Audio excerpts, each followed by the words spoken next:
Good morning, and thanks for joining us here on our Tredeco Solutions program every Wednesday, other than the last Wednesday of the month, which this is the last Wednesday of the month, so really that doesn't hold true. We talk about things that affect you in your economic life, some of the things that you may be dealing with, some of the issues that come up from time to time, just kind of air them out, discuss them. Not necessarily political issues, but a lot of it is economic issues that affect political issues and how those all work. So it's kind of just a general conversation, and you're welcome to join. 220-9788 220-WSTU is the number in the studio if you want to chime in. My name is Mark Breckville. I'm a local CPA. Also had been involved in the banking industry for a number of years, so I had some exposure to both Wall Street and Main Street, and that's been an interesting proposition. And had worked for one of the big CPA firms, Arthur Andersen, for a number of years, and then with McGladrey, and then now with my own firm here in Stewart since 1994. So interesting enough, Mike, celebrating 25 years coming up in another month. Really? Yeah, 25 years. Happy anniversary. I know. It's kind of interesting that 25 years is a long time in Florida. I used to, when I moved to Florida, in 1982, I think it was.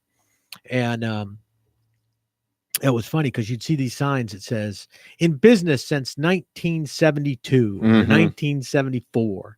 And you think, wait a minute. That was only 10 years ago. What are you talking about? It was like, but you've been around for almost a quarter of the time that Stewart's been around. I know. Pretty crazy, huh? It is when in the whole scheme of things, kind of a long time.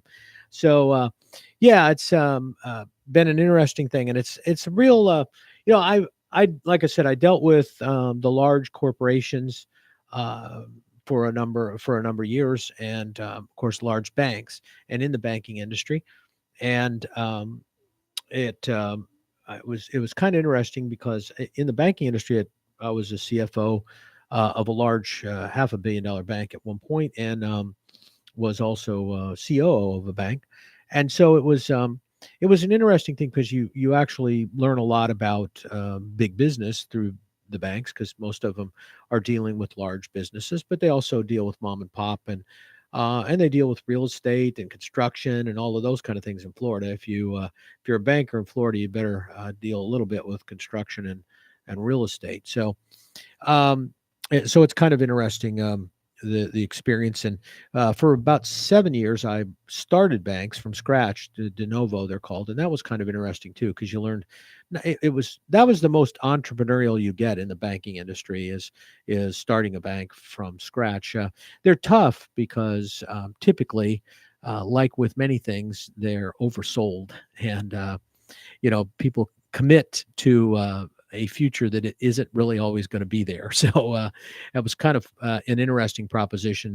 They were very risky businesses because typically a lot of them that started up in the early 80s and the mid 80s and beyond were all about the investors thought that they were going to start these banks, triple their money in 5 years, and then get out. They had no intention of actually being banks. They just wanted to get their money and go, which is really probably not a good idea, and doesn't work out for you real well. You've got to be committed in the banking industry. You got to be committed to a long-term strategy, because your costs are so high. So your break-even point is much higher in that industry than in a lot.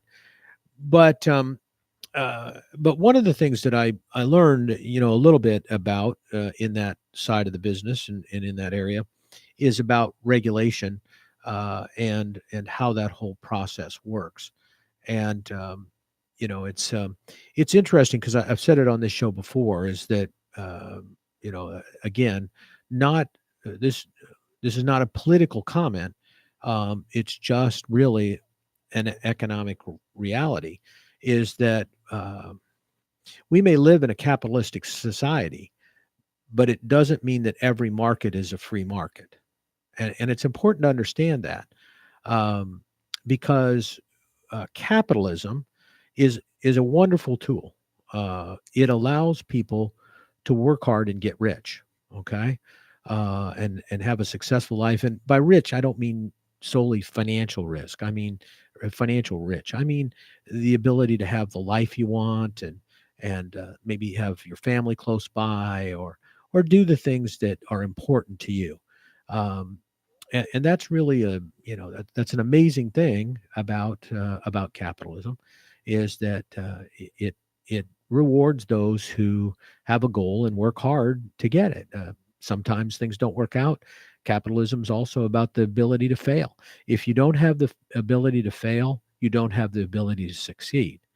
and and that's an important point in anything we do. Is um, if you take out the downside of everything that is out there, it means you have to limit the upside, because there's no way to do that otherwise. You can't protect people from their own failures, and frankly, you don't really want to, because they don't learn from that process.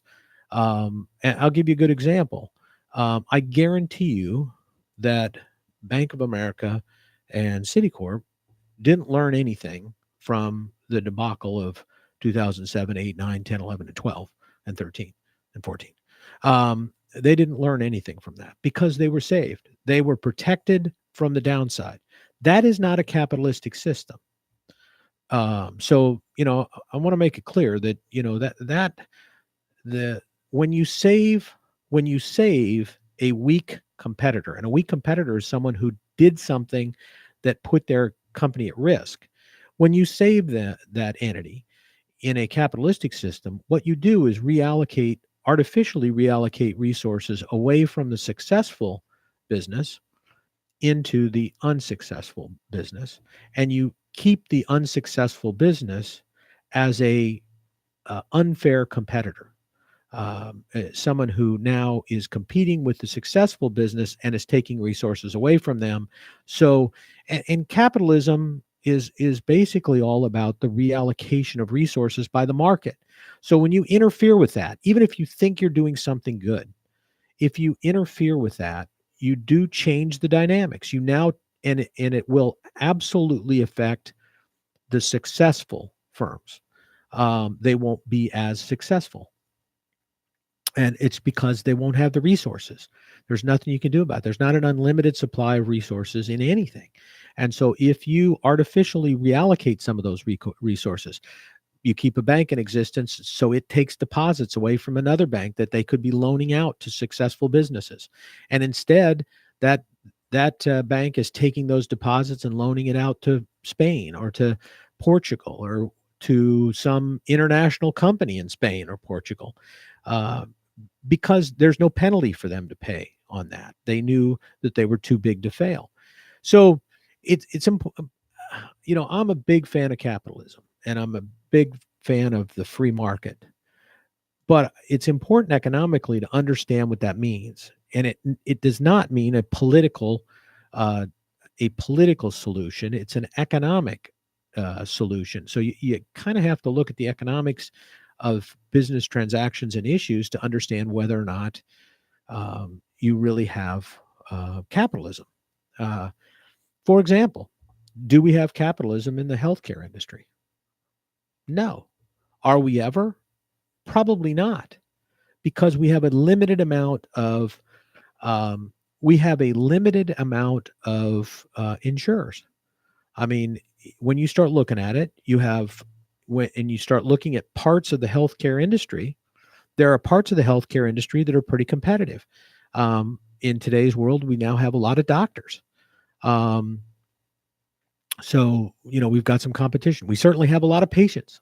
There's a lot of people out there that need healthcare. So, on that side of the equation, on the demand side of the equation, we have a lot of people that are demanding services. On the supply side, though, um, we've got doctors who are willing to provide that, but they need to do it at a fair market price.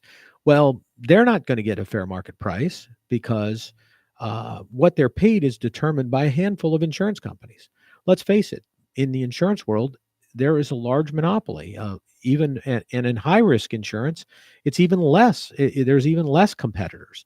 And when you get to the point that you've got three or four or less competitors in the world that are providing the bulk of the market, and there may be 20 of them, but if three of them are providing 90% of the insurance in the world and 10%, the rest are splitting up the other 10%, that's not a competitive market. That is a oligopoly that's been left with some businesses eating the crumbs from the table. So that's not ever going to produce a fair price, because there's no way for buyers and sellers to come together and negotiate a fair price, because there is too much power on the provider side, on the insurance company side. So any plan that involves, economically, any plan that's going to fix healthcare has got to recognize that certain of the players in the healthcare industry are not free markets. They're monopolies or oligopolies, and a monopoly is just really where you've got one company that is dominant in an industry. For example, Facebook is a monopoly in largely in a portion of the social media market. When you talk about all of social media, you've got to throw in Twitter and Instagram, and then you've got an oligopoly. But you still don't have competition, because only certain of those entities provide certain types of services in that business. And if you want it, you have only a couple providers that you can go to for that kind of social interaction or communication or business communication now, or whatever it is. So you don't get a fair price, because they can charge you whatever they want. And if you don't want to, and they can limit your access. They can say, you can't be on this anymore. And think about how powerful that is, just to be able to shut the tool off and not have an alternative. There's been a lot of discussion, of some of these tech companies and whether they should be regulated. And political stuff aside, the fact that some are, liberals and some are conservatives and all of that. And so, the conservatives want to shut down the liberals and liberals want to shut down the conservatives, or whatever. But think about it for a minute.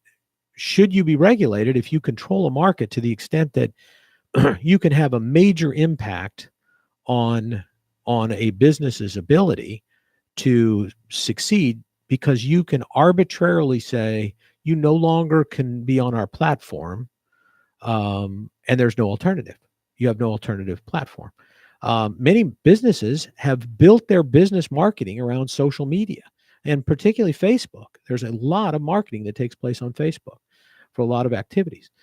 They're the largest, in effect, probably the largest marketing agency in the world. And yet tomorrow they can kick you off. Your business could go broke because it has no method of sales or distribution. It's the same thing with Amazon. I mean, Amazon and to some degree, Walmart and Target, those entities have gotten so large and so big in terms of the market that there is a limited amount of competition. Frankly, Amazon almost has no competition now, because they've weakened the little competition they've had.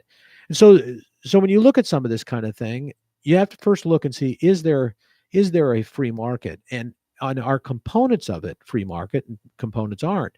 There are certain aspects, me picking a doctor, for example, that is free market. I have a lot of choices. There's a lot of doctors in certain in areas that, now in certain areas, there are not a lot of doctors. I may not have any control over my anesthesiologist. I may not have any control over that. There are certain types of doctors that I may not, just due to the cost of their business, their insurance and other things, I may not have many choices. There may not be as many people doing that business. For example, for a while, the hospitals, and not just Martin Memorial, or Cleveland Clinic Martin Memorial, but a lot of hospitals were buying up general surgeons' practices. And the reason they were doing that is because most of them, as hospitals, had a liability policy for surgery and that kind of thing that capped out. In other words, it was a maximum premium. So regardless of if they did one or they did 100 or they did 20 surgeries or whatever, they had coverage for as many as they wanted to do. Well, at one point, the insurance cost, the liability insurance cost for general surgeons was running $500,000 or $600,000 a year.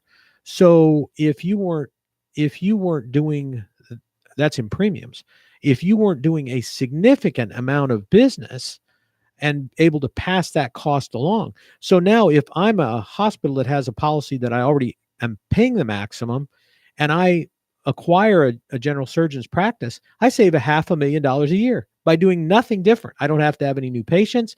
I don't have to do anything. I save $500,000 just in insurance costs because, at that point, there was not a lot of competition for that liability insurance and the costs were going through the roof. So, again, we're having a big discussion nationwide about, capitalism versus socialism versus all of these kind of things. And as what happens with a lot of these issues, people tend to jump on a bandwagon based on their political philosophy. And, we have to protect every business because, it's free enterprise. And we can't regulate any business because it's free enterprise. And then, and the other side of it is, well, we have to regulate every business because we have to make sure that this person is protected and this person doesn't lose money and this person gets protected and this person's helped and this person's helped. Well, that's the other side of the thing. People make bad choices. People make bad choices when they can't lose. You have to learn to make decisions.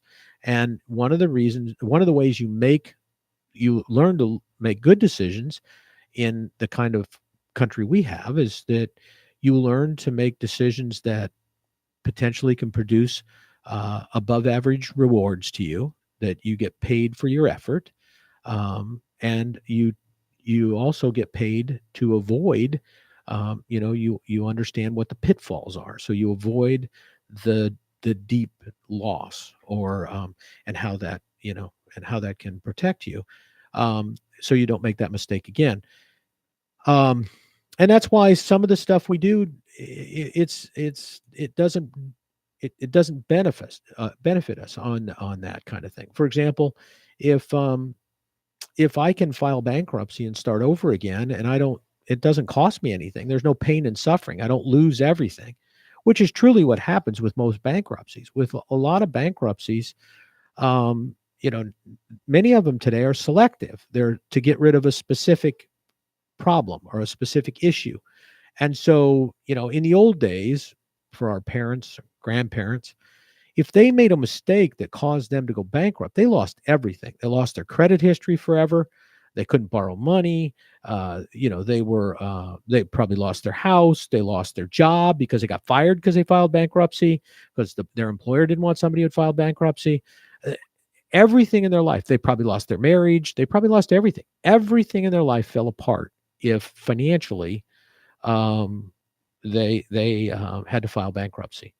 So what happened? Well, they learned to not take that big of a risk, to take measured risk, cautious risk. Just don't roll the dice and say, okay, because everything could happen to them. And so as a result, they made better decisions. Did they maybe miss opportunities? Probably, but the risk involved in those opportunities might have been greater than they could absorb. And so they learned to make decisions, sometimes good, sometimes bad. But and how you made those decisions and when you made those decisions and what you did affected your success. But nowadays, that's kind of not the case. I mean, bankruptcy's out there, and in general, it will give you a clean slate. There's reorganizations for businesses that allow them to take the losses and continue in business. I mean, many of the big corporations, the SEC traded companies, I mean, look at the airline industry. How many times have businesses in the airline industry gone out of business and new ones started and they go out of business, and, they just come and go. And many of them come back as something else, and it's just a constant shift. So I think it's kind of important for us to understand when we're having a discussion about about economic issues, to understand what free economy and a free market actually means, and to recognize when you can't have that, or when you shouldn't have that, then when there needs to be regulation. For example, right now, as a result of regulation, frankly, we've had a huge consolidation in the banking industry. Um, we saved banks during the last recession that should have gone broke, and they're out there still controlling where the money goes. And as a result, they have forced out of business a lot of community banks.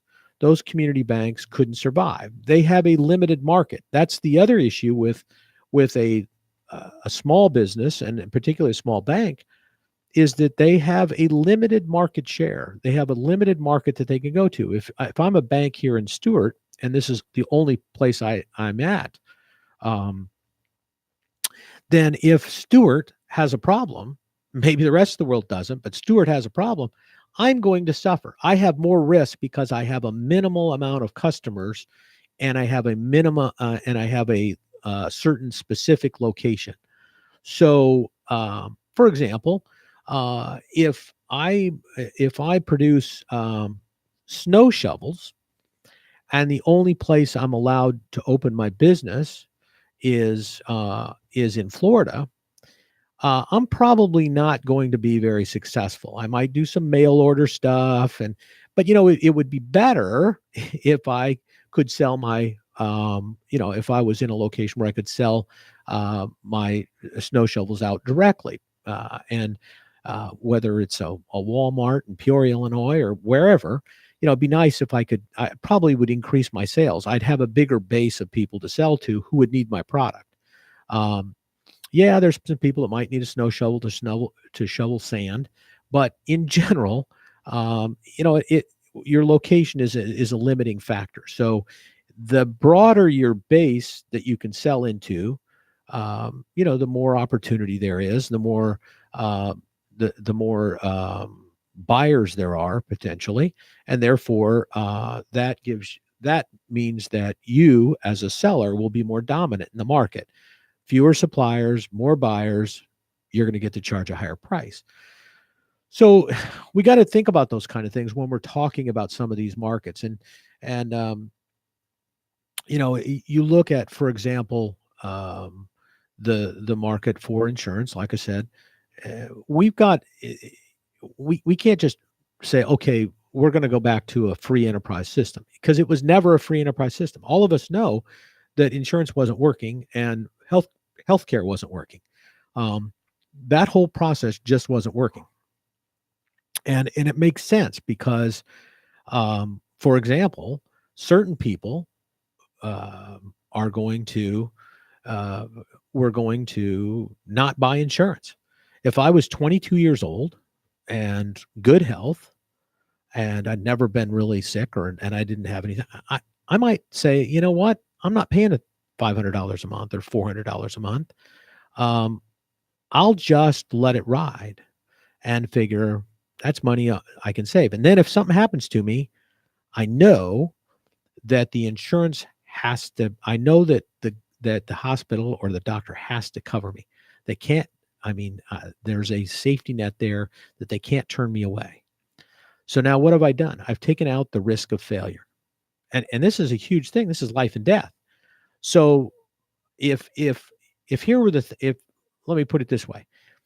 If I had a choice of paying $400 a month for insurance, and I get coverage, um, or I don't pay $400 a month, and if something happens, I can still get coverage. Maybe not as good, but I can still get coverage. Um, or alternatively, I can uh, I can not pay $400 a month, and I end up not having insurance, not having coverage. Let's say that the hospital doesn't have to cover me if I come in, um, and I don't have insurance. Let's say I don't have any way to pay. I'm indigent, and they don't have to cover me. Okay. Now, at that point, what incentive is there for me to pay $400 and I get pretty much the same coverage, or I don't pay $400 and I get pretty much the same coverage?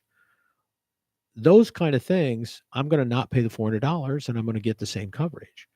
But would my decision change if my choice was I don't pay the $400 and I die because I'm not going to get coverage and I'm going to die of something that I should have never died of? I might make a different decision there. Maybe, maybe not.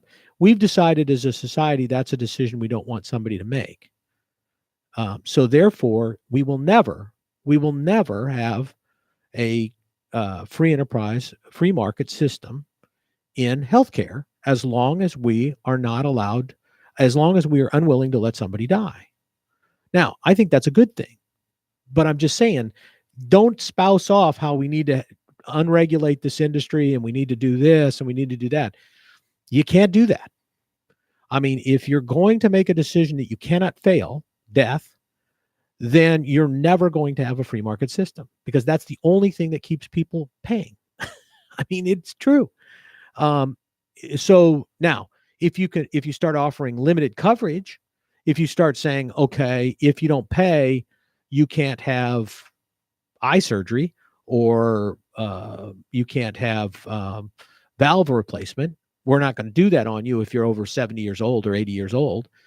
Well, okay, now you're telling a certain group of people, if you don't have insurance, we are going to let you die, maybe slower, maybe not instantaneously, but we're not going to provide the health care that you need to have a good life, to have a healthy life. So you're going to spend a few years just being horrible because you can't function, you can't see, or you can't walk, or you can't, you can't breathe. You got to have some sort of some sort of coverage there. So, it's important to understand what free enterprise and free markets mean. And I think it's very important that everybody should have an opportunity to succeed. But when we do that, we also have to offer some opportunity to fail. And if we are going to limit the opportunity to fail, then we have to limit the upside as well. If we are going to make it mandatory that everybody have insurance or that every hospital cover you or whatever, even if you're not insured, then we have to regulate how much money a hospital can make and how much money an insurance company can make. Because if we don't, they can charge whatever they want. If we say you will not die, you're entitled to health care, then we need to tell the insurance company and the hospitals, you're not entitled to a profit from any of those services. And in fact, that's kind of what we do with some of it, although we give them enough wiggle room to shift that to other areas where they can get a profit. And frankly, because there's no competition, they can do that. So let's say, and this is what we do in the healthcare industry, we say, you know what, a knee replacement, we think you have to provide that, but it's only worth this amount of money. You can only charge so much money for a knee replacement. And so the insurance company says, oh, okay. So here's what we're paying for a knee replacement. And the doctor says, no, so this is what I'm getting paid for a knee replacement. So now they have to make a decision. Are they going to do that or not? Well, there's a lot of doctors, so they may have no choice. They may say, yeah, this is what I do. I'm orthopedic. I got to do knee surgery. So they take what they get. But what then happens? Well, because that insurance company is not regulated, they find a way to charge for something else more than what they should because the person can't get that anywhere else and the government isn't regulating it. So therefore, they charge. Private insurance market, for example, may be charging way more for that type of thing. And so, it may be one of those, or the insurance company may be insuring that same amount for other things that they make way more money. That they make more money off of the premiums. They get to keep more because they're not paying as much.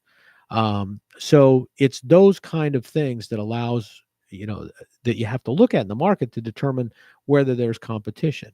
And I think it's, it's kind of interesting that we kind of throw these terms out sometimes and don't know what they really mean, and it's why it's why we talk about the success of capitalism sometimes, and it has had successes, but it's had some failures too, because primarily because of not recognizing that a market shifted from a free enterprise, uh, you know, type of market to a monopoly.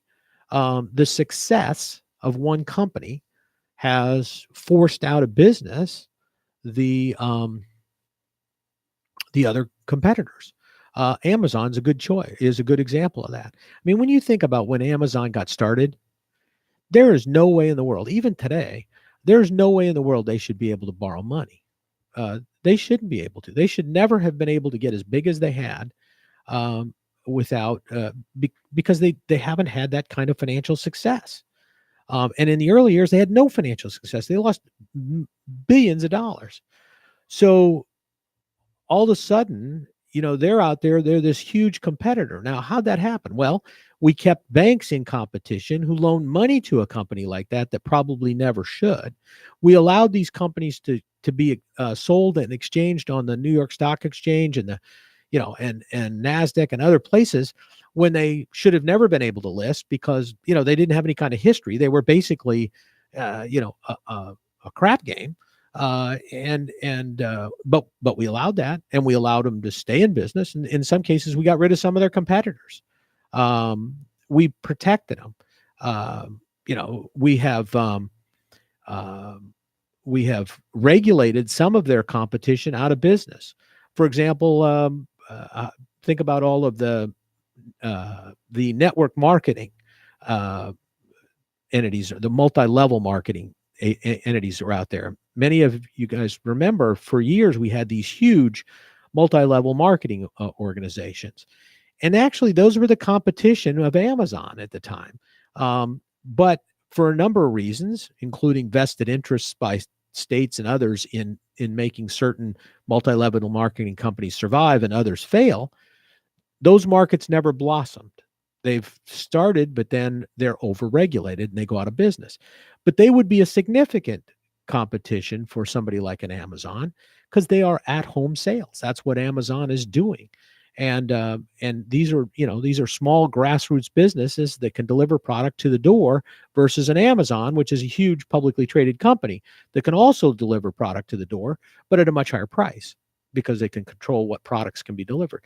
So, there's a multiple chain effect sometimes when we do these things. We don't think about it, and that's the problem I have with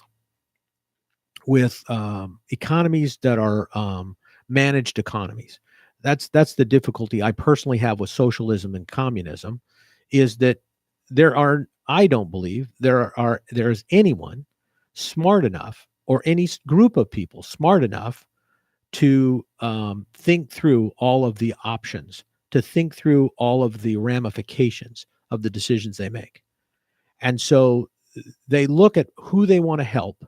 And I believe they truly do it from an interest, from a purely altruistic interest. They really want to help people. But they look at who they want to help, and they don't realize who they're going to hurt. They just don't realize it, and they don't think it through. And so as a result, down the road, it's like, oh, wow, we shouldn't have done that. Let's fix that. Well, too late. All those competitors are gone. All of those entities that could have covered that are gone. They've been regulated out of existence. The other thing that I think that managed economies don't allow for is innovation. They only can think about what is currently there. They can't think about what could be there. The interesting thing is, what could be there will never be there in a managed economy, because there will never be money allocated for it to happen. It's an interesting process of a managed economy, is that if the people who are managing the economy don't believe that there is a solution out there, that the human person can come up with an answer, then they're never going to provide resources. They're going to think it's not possible. It's too big of a risk. It's not worth the money allocated to it. We need it other places. And the fact is, if you look back in time, if 200 years ago, people made decisions based on what they thought was possible, nothing would be possible. We would not have anything we have today. If, for example, it was decided that the world was definitely flat, and there's no use giving Columbus or anybody else any money to check that out. And in fact, because he might kill himself, we're going to regulate it so he can't do it because it's not good for him, because he's going to float off the earth. We all know that earth is flat. So therefore, we're not going to provide that. So where would we be? At what point, would we have evolved to? I mean, that's the other thing. Think of the innovation that comes from adversity. And that wouldn't come because there'd be no adversity. So there's no innovation. And so bad things come from that too. But I'm just saying it's kind of interesting that it if you believe in a managed society, you believe that there are people that are smart enough to see the future and to know where resources should be allocated that's best for everyone. I think that's pretty much impossible, because you're going to do what most accountants do, and that's they only look at the cost side of the equation. They never look at the revenue side, the development side, the innovation side of the equation, because they don't want to bet on that. That's too hard to quantify, so we don't quantify it. We can quantify costs. We can quantify what we see, but we can't quantify the future. And so we don't know what the outcome is going to be. And that's, and do we want everybody? Do we want a group of people managing our economy trying to dream about what the future is going to be? Probably not. But do we want a few people who have enough reward out there that they might go that route? I think so. That's what the potential for a free market is. It's the opportunity to succeed immensely for the good of the world, for the good of medicine, for the good of the economy, for the good of business, whatever, for the good of your family and everything else. But it's also the ability to not succeed. It's when people can't fail, they become complacent. When you support them, they either they find no need to look to for success because they know that they're happy, they're comfortable right where they're at, and they don't need anything more. The other side of it is when somebody has succeeded and they had an opportunity for success, they typically don't want to limit that opportunity in the future. I know I do some work from time to time in the intellectual property area, and one of the interesting things with intellectual property is almost never does the first thing hit. Almost never are you successful with the first time. Actually, you may be successful from the standpoint of it works, but you're not successful from the standpoint that you make any money at it, because it takes a lot of money to bring an idea to the market. You don't have that money. Most people can't raise that kind of money. And there are limits put on your ability to raise that kind of money because, frankly, there's a very fine line between intellectual property and innovation and scam. I mean, there have been a number of scams that have taken place in the area of this is the next big idea. This is the next big Amazon. Put your money down, and you'll get an interest. And by the way, this company's worth $1 billion, even though we haven't done anything yet. So that there's a huge amount of that kind of problem out there. So in an effort to regulate that away, there's been opportunity regulated away. It's very difficult for an entrepreneur who's got an idea to fund it. You have to show that it's commercially viable first. People won't invest in an idea. That's the common misconception when you look at people that are, I've seen people go out and they have a great idea and they want to go to one of these venture capital funds or these angel investment funds, they're not, they want to see, first of all, that you've put every bit of money that you have on the line. They want to see that you've mortgaged your house, because they actually want to see that if this isn't successful and you blow their money, that you're broke first. That's what they want to see. They don't want to see that you came out of this thing, oh, that's good, I'll start again. They want you to go broke. So the other side of that is they're taking such a big risk that if this thing is successful, they want most of the reward. And most people don't realize that. So if you're out there and you're thinking, oh, I got this great idea, I'm going to go start this business, I'm going to do this, and I'm going to go to the bank and borrow the money, that ain't going to happen. Most banks have a policy, they don't loan money to a business that's been in business for less than 2 years. And your development stage doesn't count. So you better be showing that you've got some sales and all that kind of thing. So that's not going to happen. You're not going to get money from a bank. You're not going to get money from venture capital. They're big money. They're looking for the company that's going from a viable small business to the New York Stock Exchange or NASDAQ or something. And then you're not going from, and frankly, even angel investment generally is going to be a few hundreds of thousands of dollars. And the amount of profit that they want, the amount of percentage that they want, is going to reduce your profit. The angel investors will help you get to the venture capital stage, but at every stage of this process, you're going to give away some reward, some percentage of the profit, to the point that most businesses, when they develop an idea and bring it to market, the first idea they have, they have generally spent all of their profit. They've given away the bulk of the company. In fact, most of them don't even have control. By the time it goes venture capital, they're bringing in professional management. The person that had the ideas, probably a consultant or of counsel or whatever, and is just a stockholder. Very few of them are in charge and take it, all that way. So it's an interesting process, but and it's kind of an interesting, really an interesting thing. But I just wanted to, kind of talk a little bit about this free market thing. The other thing, I guess, there's been a lot of stuff in the news is tariffs, and are tariffs a good thing or a bad thing?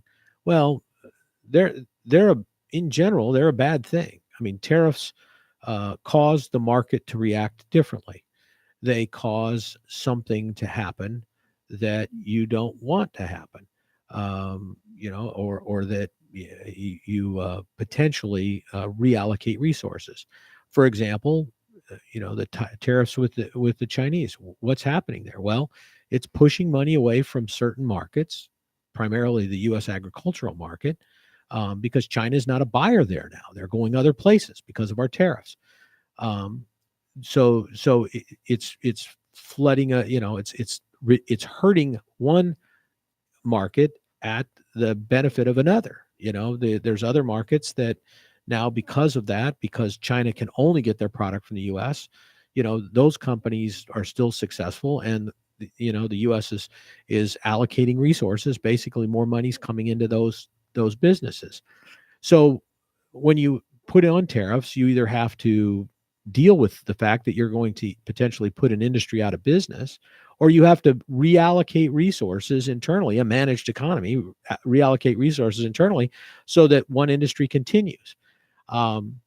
So if you're going to use tariffs, you better have some pretty good reasons for doing those, because you're talking about moving away from the whole concept of capitalism and free enterprise when you start using tariffs, because it takes away international trade.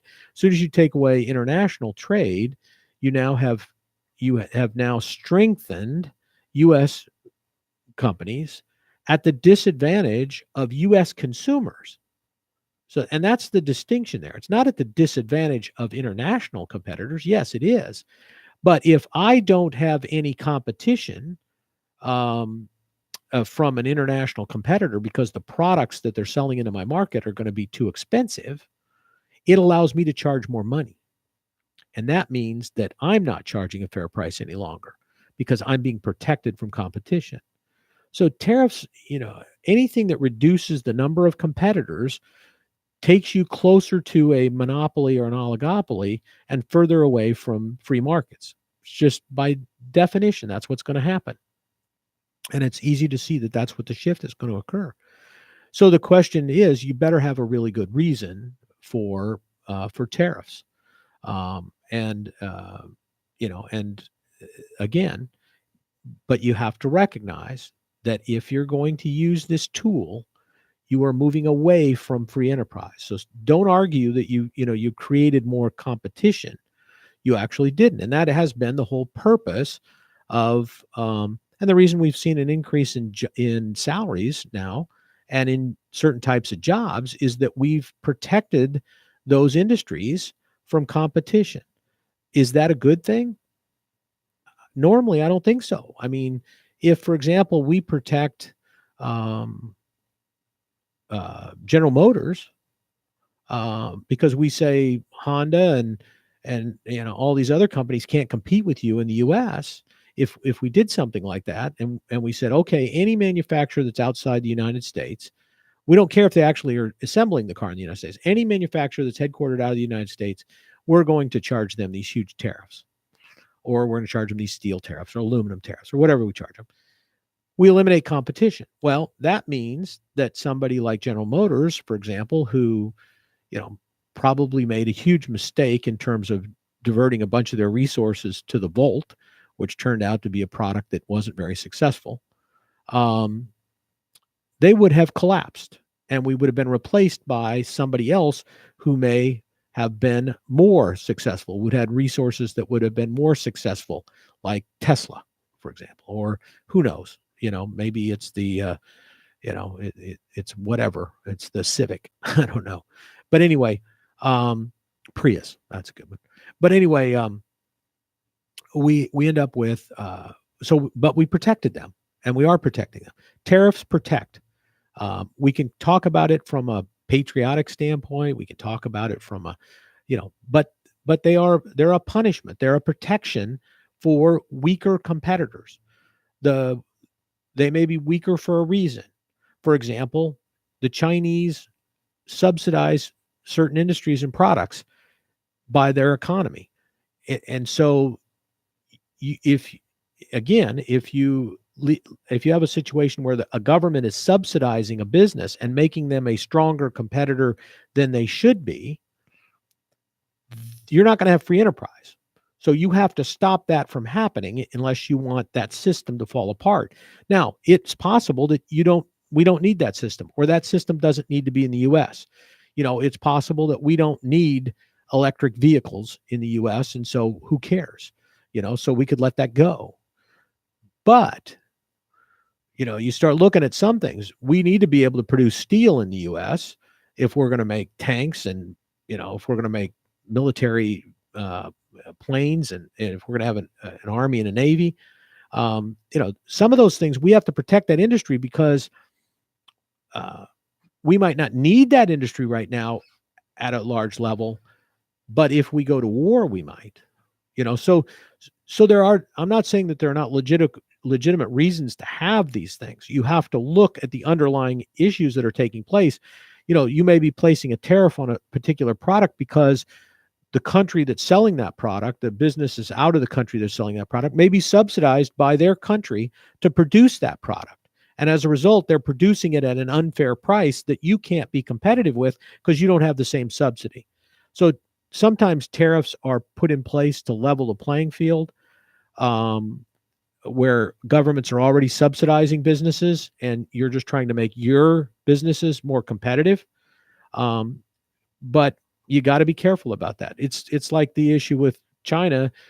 Part of these tariffs are punishment. They're punishment for the intellectual property theft that China has been known for years and years and years. And they have no trademark protection. If you go over to China and you start producing Coca-Cola, there's nothing to protect you from, there's nothing to protect your formula. The Chinese government has the ability to grab it, re-engineer it, and sell it as Coca-Cola, They can even sell it under the same name. There is no international property rights protection in China. They just don't have any. So, so you can sell whatever you want, call it Coke. Doesn't make any difference that it's not Coke, or it is Coke that you stole. But anyway, it's kind of interesting what's going on there, because we have to be careful about how we throw around the words free enterprise and capitalistic system. Not everything's good, not everything's bad.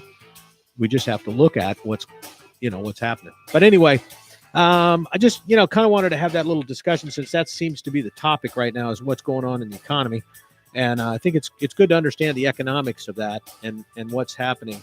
Kind of step back from the politics a little bit. But anyway, that's it for today. I appreciate you joining us here on our Treasure Coast Solutions programming.